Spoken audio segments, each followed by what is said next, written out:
Revenge with Karen. I knew they'd never say my name on stage.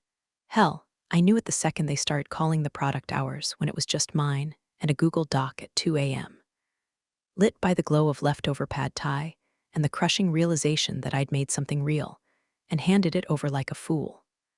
Flash forward 2 years, and there's the founder, all teeth and LinkedIn buzzwords, calling it a once-in-a-generation platform during some overpriced offsite. Same platform built off a skeleton I'd written while dealing with a sinus infection, a dead modem, and a bottle of off-brand NY The demo screen behind him was my architecture, the animated flowcharts, my sequences, and the part where the system predictively restructured cross-tenant data flows. That was just my comment. Try not to let this crash the whole damn database again. But I smiled anyway. That's what I was paid for, smiling, fixing, being forgotten.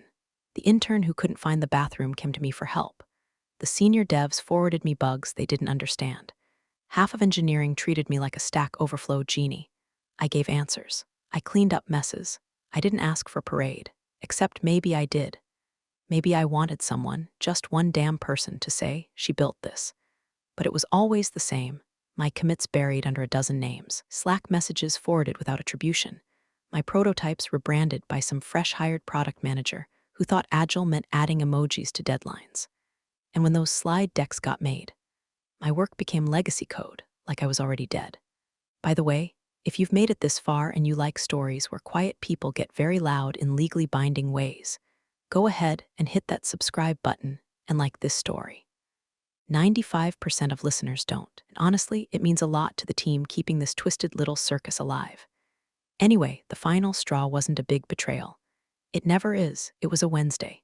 An intern, sweet kid, asked if I could explain why the authentication layer was failing in Sandbox. I pulled up the logs. Some principal engineer had overwritten my routing protocols. Badly. Like, crashed the client session badly. I fixed it. Quietly, again. 2 hours later, that same engineer posted in the main Slack channel that he'd cleaned up the outdated logic, and now everything was working. 37 likes. The CTO commented, "Love seeing initiative from the new team." My name, not even a whisper. That night, I sat at my kitchen table with a lukewarm burrito and reread my old design notes. My original diagrams, my timelines, my Git repos, all dated, all documented. It was supposed to be internal scaffolding, temporary, but they had taken that scaffolding and built their cathedral on top of it, then set my name on fire. I didn't cry. That phase was long gone. I just opened a new tab, searched provisional patent application. Read, clicked, registered, and started documenting. I wasn't trying to be dramatic. I wasn't even trying to be vengeful.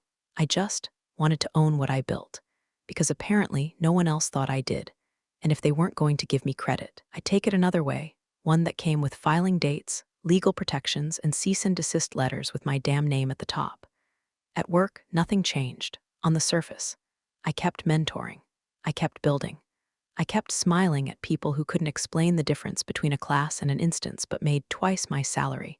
They called me reliable, quiet genius, the engine that keeps this place running. Engines break when you stop maintaining them. They didn't know that yet. They just kept driving.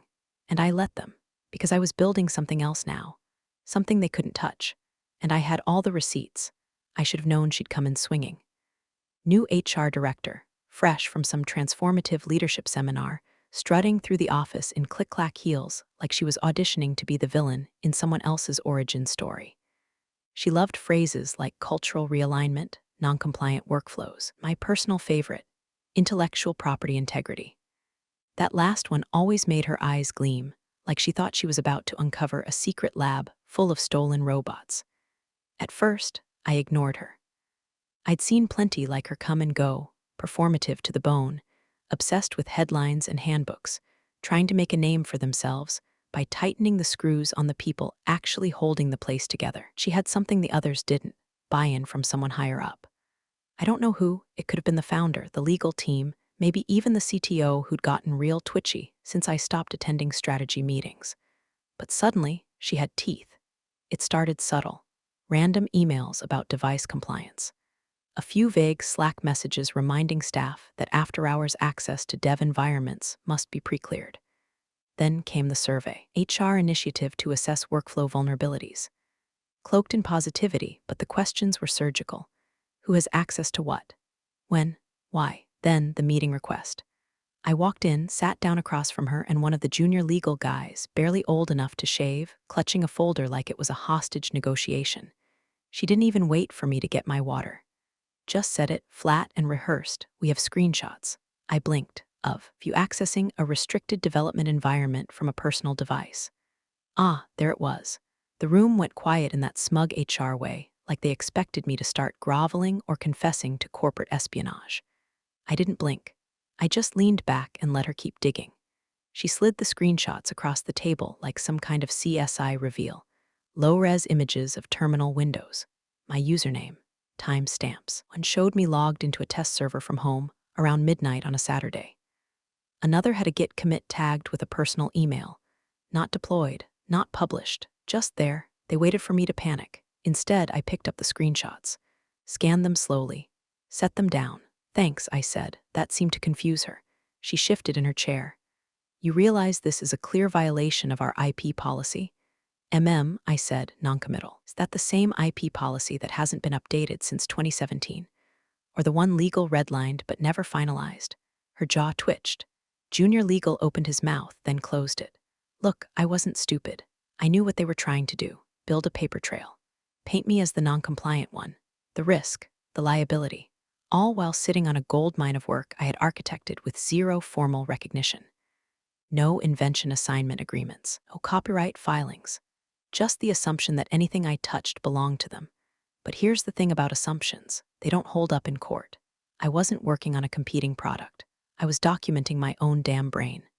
I was formalizing the work they never cared to attribute, because someday I knew they'd come for me. And when they did, I wanted them to come with screenshotted proof, because proof is a two-way street. You're not denying the activity? She asked. Eyes narrow. Not at all, I said. I like to think clearly after hours. Quieter that way, she sniffed. You're aware that this could constitute grounds for termination. Sure, I said. Just make sure you include all the dates and signatures. Her mouth tightened. She closed the folder. We'll be in touch. I walked out like I'd just filed a status report.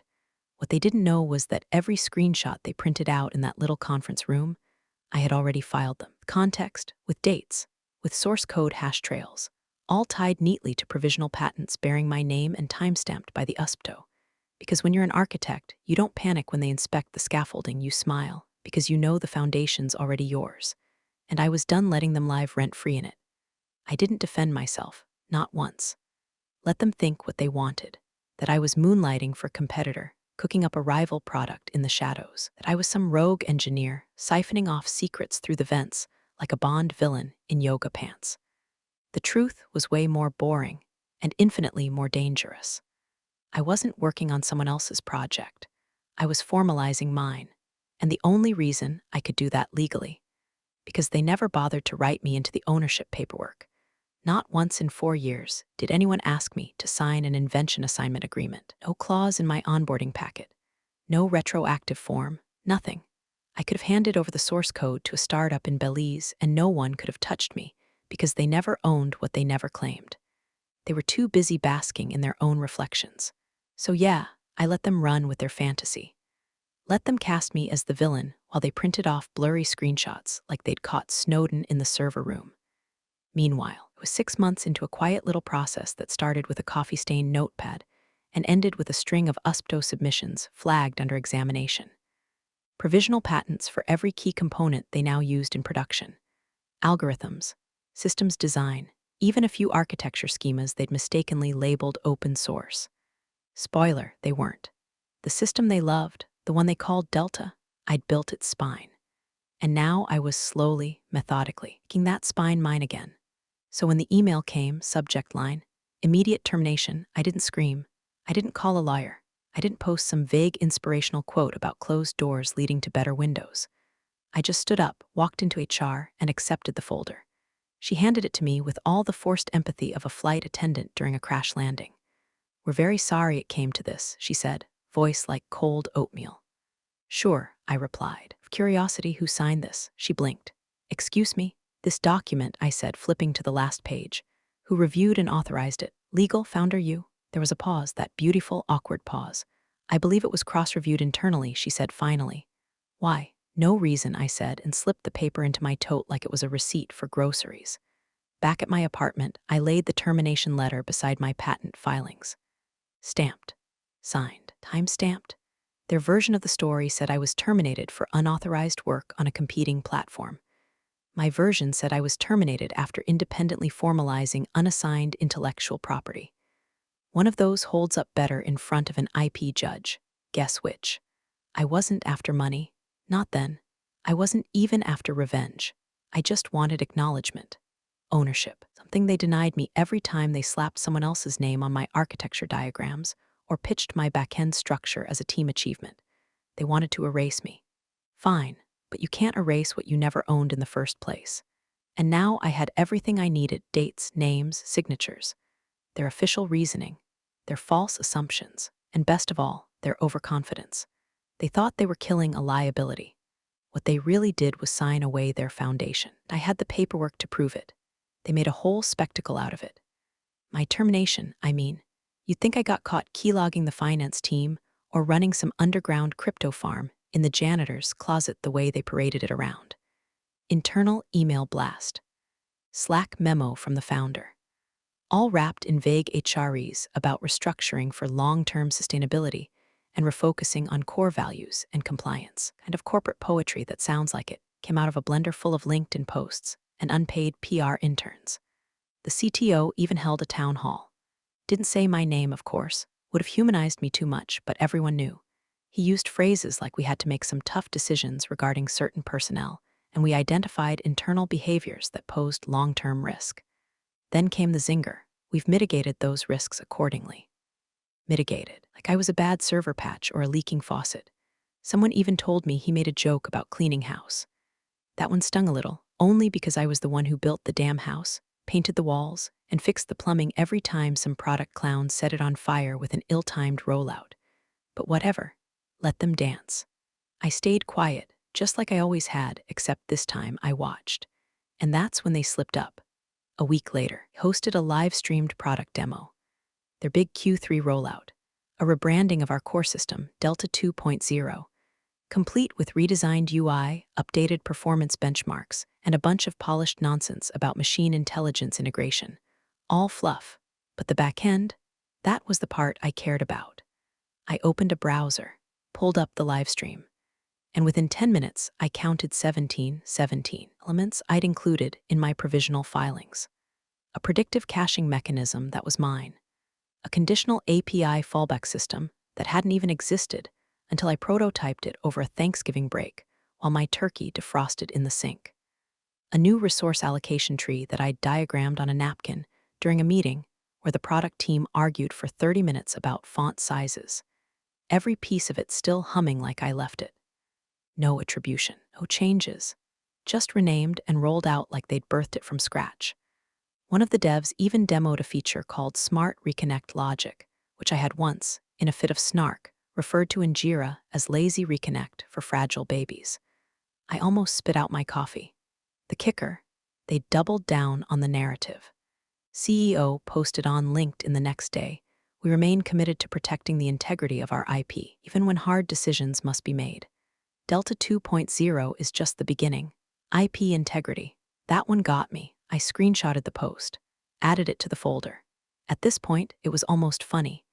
They'd fired me for supposedly compromising the product and then had the gall to ship my architecture as the foundation of their new flagship update. Publicly. Brazenly. Like I was some ghost in the machine who'd never existed. And the best part, we're selling it to investors. As proprietary tech, which meant every slide deck, every recorded pitch, every brochure was now walking proof of unauthorized use of patent-pending systems tied directly to me. They'd taken my silence for surrender. What they didn't know was that I hadn't stopped working. I just stopped working for them. I wasn't angry anymore. Honestly, it was kind of beautiful, watching them cheerfully accelerate toward a wall they didn't know was there. Proud, oblivious, celebrating their theft in high definition. I didn't have to lift a finger. They were building the case for me. The first cut came quiet. A single email, not to the company, to the investors. Specifically, to the managing partner of their Series B round, the same guy who'd bragged about how Delta was the future of smart predictive infrastructure during his keynote at a conference in Miami, wearing $1,000 loafers and quoting innovation like it was scripture. Subject line: Inquiry regarding potential IP conflict Delta 2.0. The body was short, clinical, but devastating. We believe you are currently utilizing intellectual property protected under pending U.S. patents filed by my full legal name. The technologies in question are documented in the following provisional filings. List of patent numbers. Request confirmation of licensing arrangements and attribution. Please refer to the attached materials. Attached were screenshots of their screenshots, the same ones HR had shoved in my face during that disciplinary meeting, except now they had timestamps, metadata, and source trace trails linking them directly to my architecture. Each file was labeled in neat legalese. Exhibit A, Original Dev Environment Log Personal Device Access. Exhibit B, Delta 2.0 Public Demo Feature Comparison Matrix. Exhibit C, Internal Termination Memo cited grounds vs. Registered claims. They even included the termination letter. Highlighted the part where they accused me of working on a competing product. The brilliance of it was in the restraint. No threats, no demands, just the quiet implication that maybe, just maybe, the product their millions were riding on wasn't as clean as they'd been led to believe. I wasn't copied on any replies, obviously, but I didn't need to be, because 48 hours later, the founder's tone shifted. Gone were the victory laps and inspirational posts. Instead, silence. No LinkedIn updates, no Slack cheerleading. The town hall was postponed. Twice. Then came the whispers. A friend of mine, still inside, still loyal, sent me a message. Legal is freaking out. Investors asked for full IP chain of ownership documentation. We don't have it. No, they didn't. Because they never made one. Because no one ever thought the quiet girl in the corner, writing the hard parts, would also be the one who trademarked the blueprint out from under them. I was at a cafe when I got that message. Raining outside, jazz on the speakers. I remember sipping my tea and thinking, this is what it feels like when paper cuts draw blood. Not a war, not a lawsuit, not a dramatic courtroom battle. Just filings, screenshots, legal notices, delivered in PDF. My attorney called it a conversation starter. I called it the first time in years I felt like I could breathe without swallowing my own resentment. I had spent so long biting my tongue, watching other people polish my work into trophies for themselves. And now they were scrambling to answer for something they couldn't fix with a PR firm or a Slack emoji reaction. My friend's next message sealed it. They pulled the DevOps team into an emergency audit. They're trying to find a version of Delta without your fingerprints. Good luck with that. Every layer, every failover mechanism, every logical pivot in that codebase, it was mine. Even their own documentation still used my naming conventions. Some internal scripts still had my comments in them. Fix this before demo was one of them. Timestamped, linked to my GitHub, and now filed with the USPTO. It wasn't about revenge anymore, not really. It was about reminding them that ownership isn't about who speaks the loudest in meetings or who gets quoted in TechCrunch. It's about who kept the receipts. And I had every single one. It started with silence. Not the peaceful kind, the eerie kind, like the air right before a power outage. Demo builds stopped appearing in the repo. The usual ping-pong of Jira comments dried up. Sprint planning got postponed until further notice, and the engineering Slack channels, which used to buzz like a hive of overcaffeinated bees, went flatline. Then the whispers started again. This time louder. This time nervous. Product testing was halted pending review. The next rollout, canceled. Legal told engineering to pause all commits tied to the Delta framework. Overnight, their velocity chart looked like a nosedive. They tried to dress it up with a new internal term, IP hygiene sprint, but everyone knew what it meant. They were gutting the code base. Looking for rot, looking for me. Then I got the message. It was from a junior dev I'd mentored back in the early days. Sweet kid, smart, green as a spring onion. Never the office politics type, just pure code. Hey, did you really file patents? I stared at the blinking cursor on my phone, thought about giving a vague reply, then changed my mind. I just wrote, check the USPTO site, use my name. 3 minutes later, he replied with a single emoji. Flushed face by the next morning, I'd gotten 10 more messages, some from people I liked. Some from people who had, let's say, benefited from my silence. One of them even wrote, "You're a savage." I didn't respond. Not because I was being cold. I just didn't feel savage. I felt right. like I'd finally walked out of a fog I didn't even know I was in. Then came the leak. I don't know who did it. Maybe someone in legal trying to play defense. Maybe that same junior dev, shaken by what he found. But someone tipped off a well-known tech blog, the kind that feeds on startup drama like sharks in a kiddie pool. Headline hit that afternoon. Delta's core framework tied to unlicensed patents filed by former engineer. And just like that, the whispers became sirens.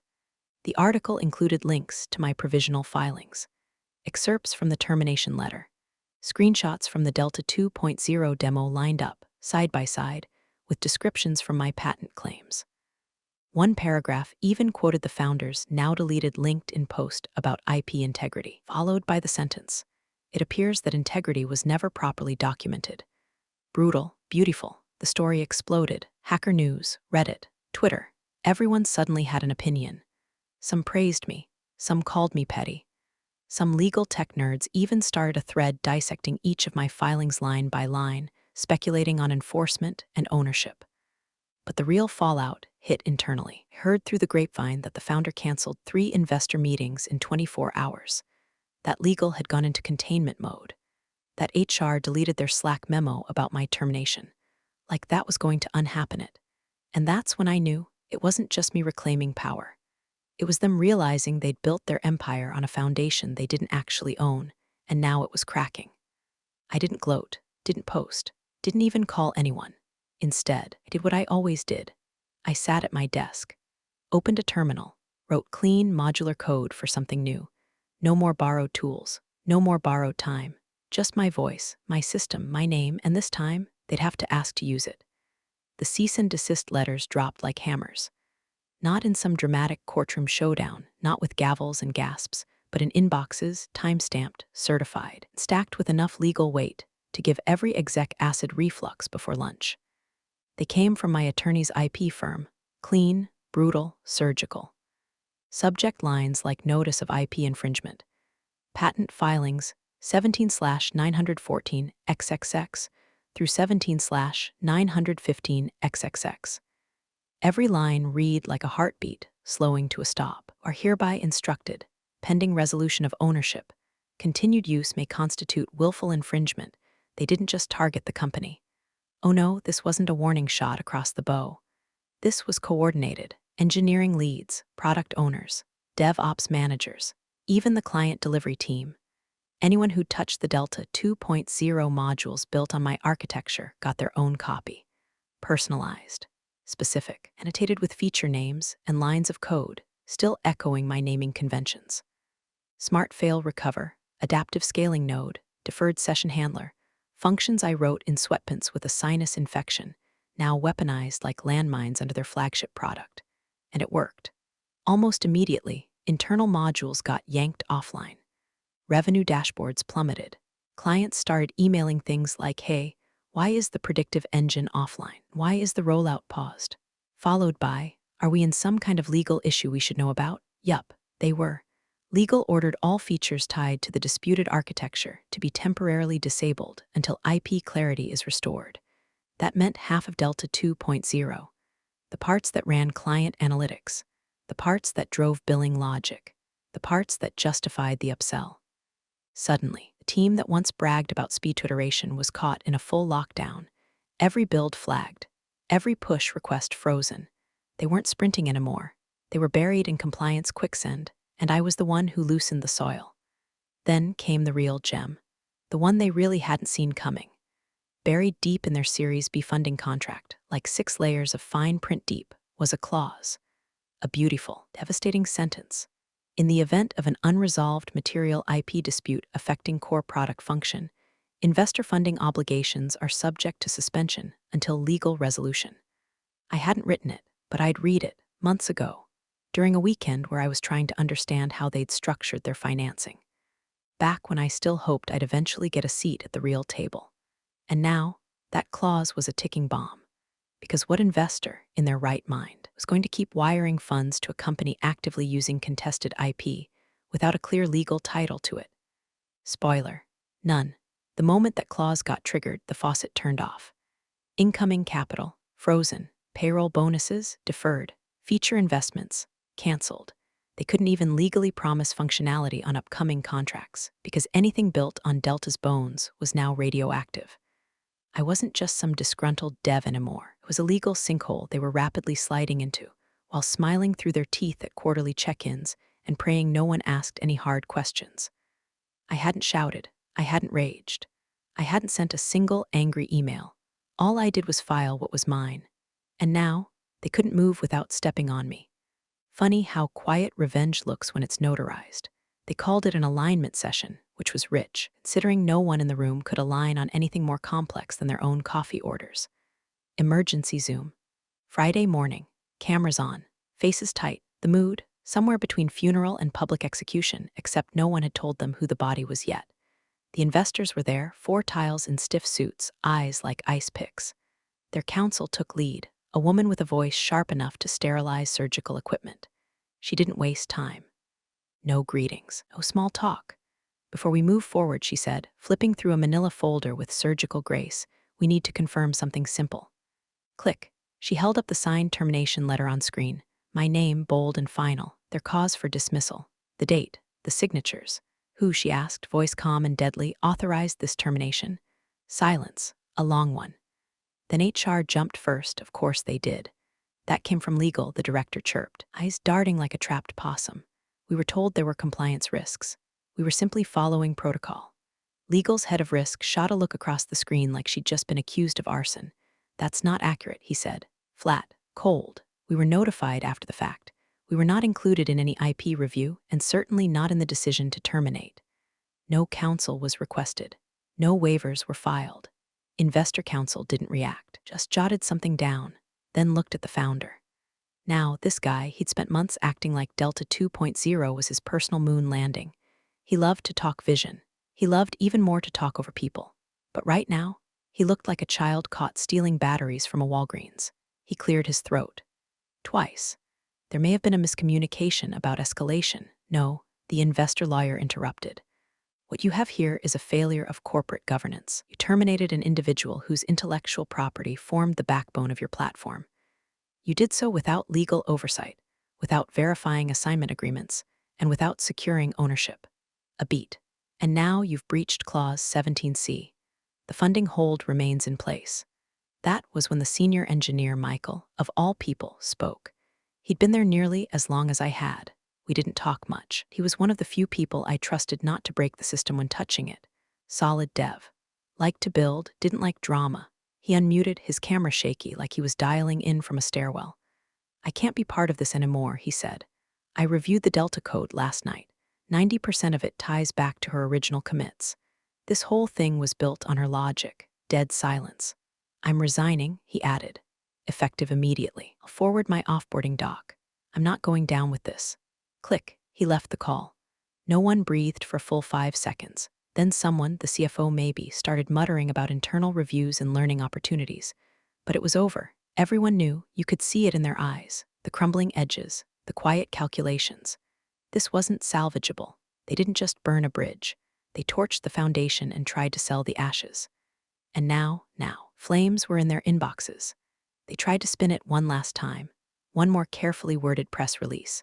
One more line about strategic restructuring and technical roadmaps being revisited. The kind of corporate airbrushing that's supposed to trick people into thinking an implosion is just a rebrand.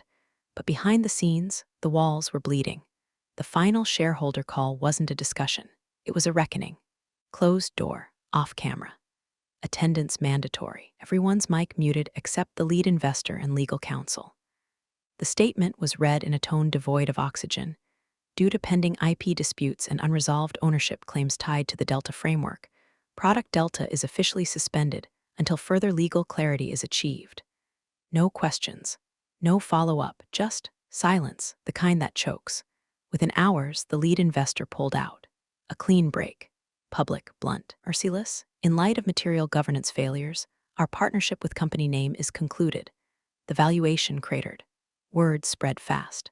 Clients paused contracts. The hiring pipeline froze. Engineers started scrubbing the company name from their LinkedIn profiles like it was mold. The founder's name became radioactive in pitch decks and VC circles. They didn't just lose a product. They lost credibility, all because someone signed a termination letter they didn't understand. Meanwhile, 2 blocks away, I sat our window seat in a co-working space with chipped white tables and decent tea. No screens, no noise. Just my laptop, a ceramic mug, and a manila folder sitting next to me. Stamped on the front in black ink, LLC Approval Architect Systems inside, my articles of incorporation, my new domain, my own damn Slack workspace. I'd already onboarded 2 contractors, former coworkers, people who'd watched the circus from the inside, and asked, quietly, if I had room for them on whatever came next. And I did, because now there was a next. It wasn't revenge. It wasn't glory. It wasn't about showing them up or rubbing it in.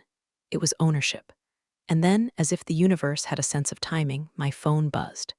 An email. Subject: potential collaboration opportunity sender. One of the junior partners at the same investment firm that had just torched my old employer. They didn't even pretend to beat around the bush.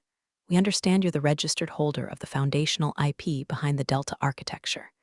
We'd like to explore working with you directly, clean slate, clean paper. No legacy baggage. I stared at the screen for a long moment, then smiled. Because in the end, they always come back. Not for the brand, not for the execs, not for the logo, but for the mind that built the damn thing in the first place. And this time, that mind had her name on everything. Big thanks, you legends of the old office days. Subscribe to keep the switch-flicking chaos alive. Your ex-boss is shaking in their loafers.